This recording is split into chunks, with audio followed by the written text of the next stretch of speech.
Rain tapped softly against the cabin windows. The wind moved through the pine trees, making the forest sound almost alive. On the edge of an ancient forest stood a small village with a strange rule. No one entered the forest after sunset. The villagers never explained why to outsiders.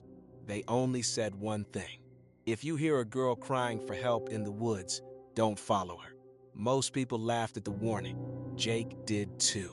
Jake was a young videographer who traveled around the country, filming mysterious places for his channel.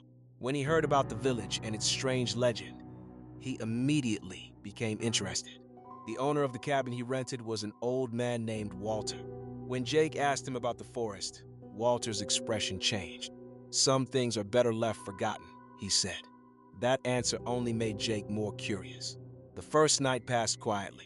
Around 2 in the morning, Jake woke up to a faint sound outside. Someone was crying. At first, he thought it was the wind. Then he heard it again. A girl, softly sobbing somewhere beyond the trees. Jake walked to the window and froze. Standing between the dark pines was a girl wearing a long white dress. Her black hair covered most of her face. She wasn't moving. She was simply staring at the cabin. Jake blinked. For a split second, he looked away. When he looked back, she was gone. The next morning, he told the villagers what he had seen. The reaction shocked him. Several people went pale. One elderly woman whispered, "She's back." But nobody would explain further.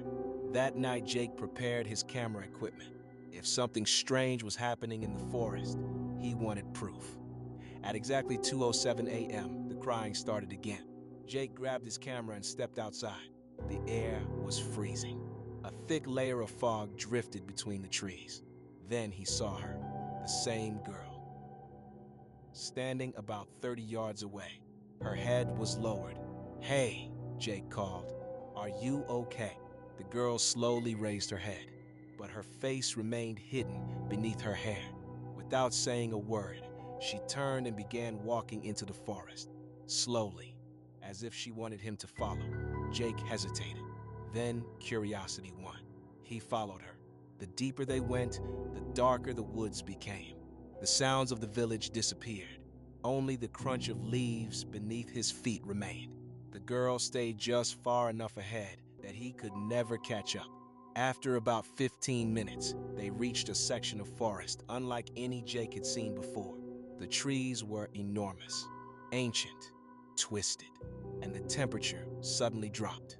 His breath turned white. The girl stopped. She pointed toward a patch of ground. Then she vanished.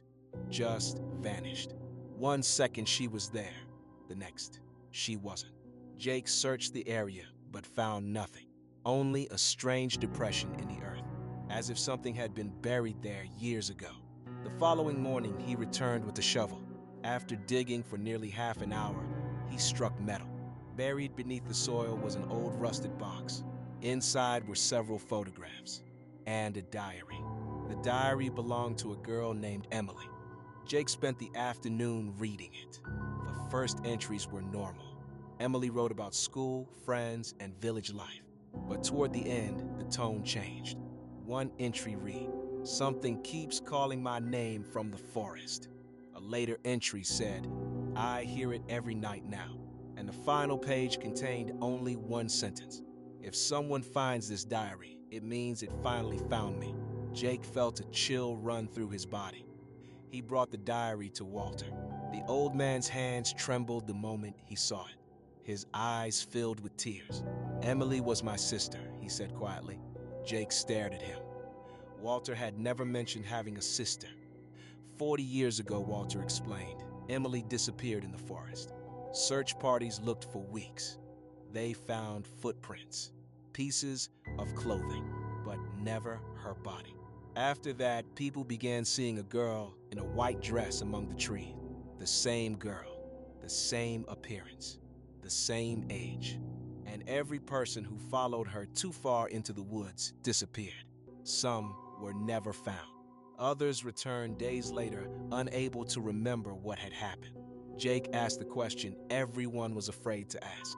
"Do you think it's Emily?" Walter looked toward the forest. "No," he whispered. "I think something wants us to believe it is." That night, Walter decided to accompany Jake into the woods. He wanted answers. The two men entered the forest shortly after midnight. At 2:07 a.m., the crying began. Moments later, the girl appeared. But this time, she wasn't alone. Standing behind her were dark figures, human-shaped shadows, motionless, watching. Jake counted at least 10, then 20, then more. The farther he looked, the more shadows he saw between the trees. The girl turned and walked deeper into the forest. The shadows followed. Jake and Walter followed too. Every instinct told them to run, but they needed the truth. The forest became unnaturally silent. No birds, no insects, nothing. Only the sound of distant crying. Eventually, they reached a clearing. In the center was a massive pit in the ground. The girl stood beside it. For the first time, she lifted her head completely. Jake finally saw her face and immediately wished he hadn't. Her eyes were completely black, not dark brown, not shadowed, pure black.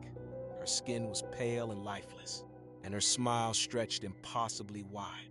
Walter gasped. "That's not Emily." The girl's smile widened even further. Then every shadow in the forest moved.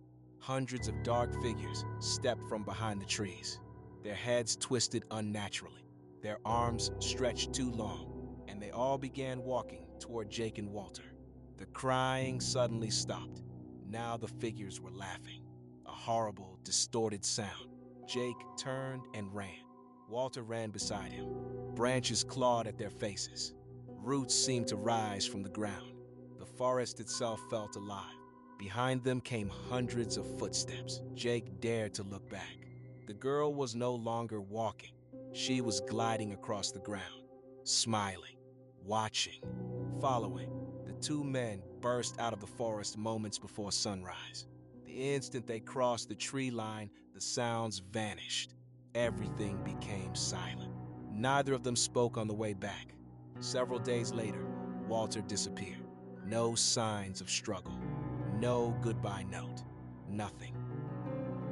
Only a single piece of paper left on the kitchen table. It contained 5 words. "Emily is still waiting."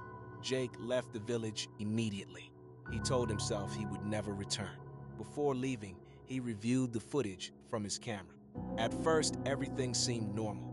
Then he noticed something. In every clip filmed inside the forest, someone was standing behind him.